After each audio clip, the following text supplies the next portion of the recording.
Опозицијската СДСМ бара вонреден надзор и анализи на сите водоснабдителни станици во државата, поради сомнежи дека водата не е загадена само во Гостивар, туку дека проблем има и на други места.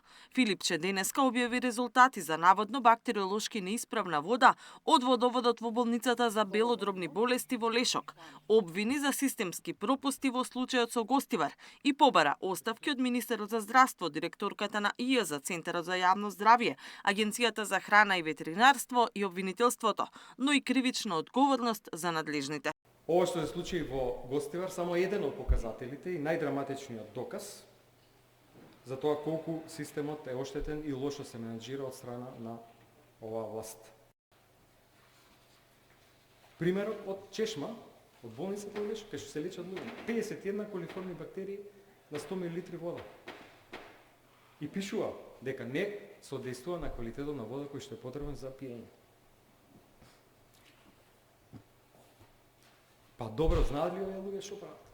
Датум на завршување на испитувањето 13 мај.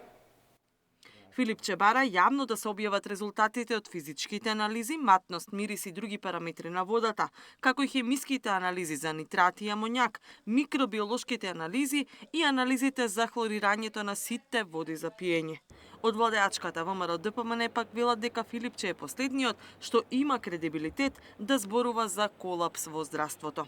И наместо по $32 за вакцина, тој сакаше да ги купи со договор за $67. Ковид криза, министер за здравство Венко Филипче, наместо заштита на граѓаните и животот на граѓаните, му се запали модуларната болница во Тетово и живи изгореа 14 наши сограѓани поради анекс за 20%.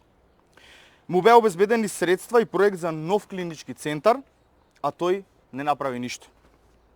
Во негово време на онкологија се даваше физиолошки раствор наместо лекови за болните од рак. Наместо нови операциони сали, нови апарати, нови болници. Тој сакаше да ја турне аферата крвави тендери за набавка на тестови и реагенси за крвни анализи вредна 35 милиони евра. Катерина Нешкова, Сител телевизија.